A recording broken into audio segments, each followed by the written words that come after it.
Welcome back to The Explainer. I am so pumped to be guiding you through today's deep dive. We're going to be breaking down the intense, chaotic, and honestly just totally fascinating group stages of the newly expanded 2026 World Cup. If you've been trying to keep track of who's in, who's out, and how the math actually works, well, you are in the exact right place. So let's dive right into it. 48. That is the massive number of teams we started this journey with. It's a totally historic expansion for the tournament, jumping up from the traditional 32. And while it definitely brings more global representation, it mathematically changes literally everything about how teams approach the group stage. The margin for error is entirely different, the strategies are completely reworked, and the sheer volume of matches is just unprecedented. But right now, there is really only one number that matters, and that's 32.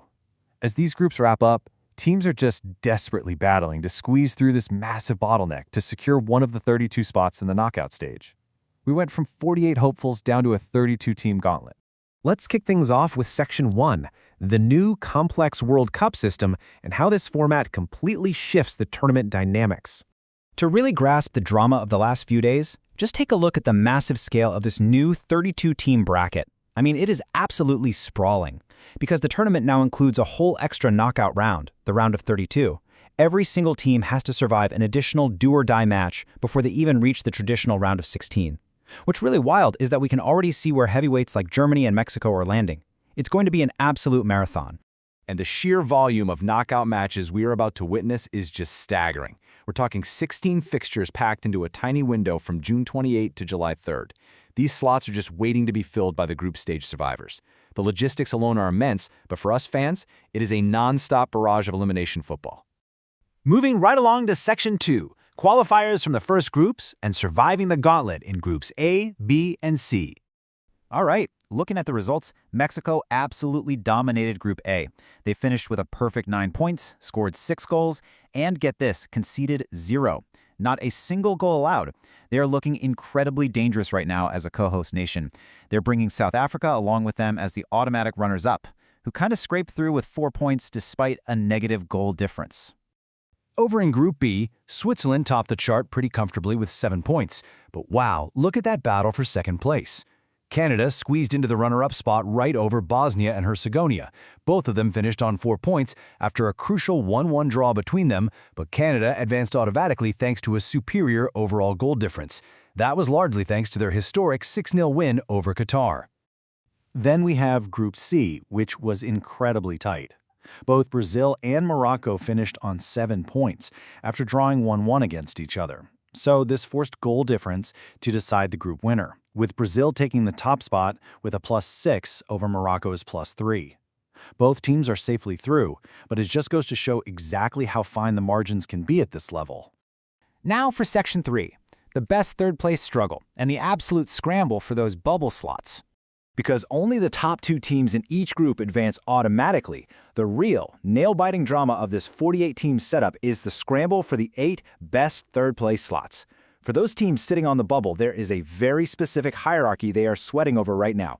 First up, it's total points. If that's tied, we look at goal difference. Still deadlocked, it comes down to total goals scored. And if everything is exactly the same, it goes to fair play points. So, your discipline on the pitch, every single yellow card, every red card, could literally be the thing that sends your team home. It is a razor-thin tightrope. Checking out the current survival list for these third-place teams, Bosnia and Herzegovina are breathing pretty easy. They've already mathematically secured their spot with 4 points. But look just below them. Teams like Sweden, Croatia, and South Korea, all sitting on 3 points, are stuck in this awful nervous waiting game. They basically have to sit in their hotels, watch the other groups play, and just pray the math works out in their favor. That brings us to Section 4, the chances of Arab national teams, and what's been a total roller coaster of fortunes.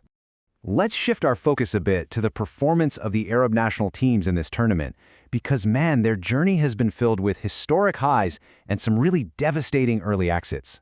The fortunes here couldn't be more contrasting. Morocco secured their knockout spot brilliantly, finishing undefeated alongside Brazil. But the reality is much harsher for Qatar and Tunisia, who have unfortunately already been mathematically eliminated after really struggling to find a foothold in the group stage. But hey, the dream isn't over for the region just yet.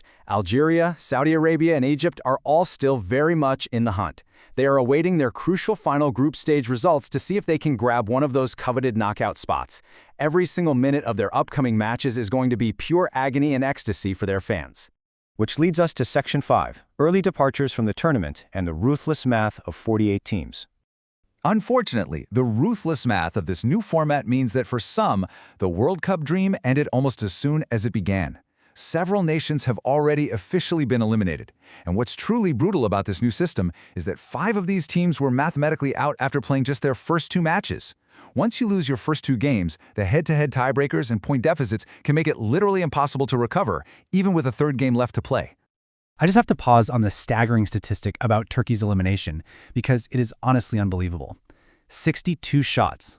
They took 62 shots over their first 2 matches without finding the back of the net a single time. It perfectly captures the harsh reality of tournament football, right? You can dominate the underlying statistics, you can create all the chances in the world, but if you lack that clinical finish, you will be packing your bags. Looking ahead at the lower half of the bracket, where giants like Argentina are waiting, the knockout stages are shaping up to be absolutely incredible. The expanded format means we are going to see some really wild matchups in the round of 32 between traditional powerhouses and these battle-tested underdogs who survive the group stage chaos. In fact, teams like Germany, France, Argentina, Brazil, Mexico, the US, and Canada have essentially already locked in their presence for the next phase. So who will actually survive this gauntlet? Based on the group stages so far, my personal prediction for the 32 teams advancing looks something like this. We're looking at group winners like Mexico, Switzerland, Brazil, the US, Germany, Japan, Spain, France, Colombia, and England. They'll likely be joined by runners-up like South Korea, Canada, Morocco, Australia, Ivory Coast, the Netherlands, and Portugal. And then we have those crucial third-place qualifiers, teams like Bosnia, Sweden, Uruguay, Algeria, and Croatia filling out the rest of the bracket. But who actually lifts the trophy? Well, if we tier the contenders, it's incredibly tight. You have heavyweights like Brazil, Germany, Spain, and England sitting solid as 4-star contenders. Portugal and the Netherlands are serious 3-star threats, but at the very top, shining as true 5-star favorites right now, that's France and Argentina. They just seem to have the sheer depth required to survive this grueling format. But hey, in a tournament this chaotic, absolutely anything is possible. Thank you so much for joining me for this explainer, and enjoy the phenomenal knockout football ahead.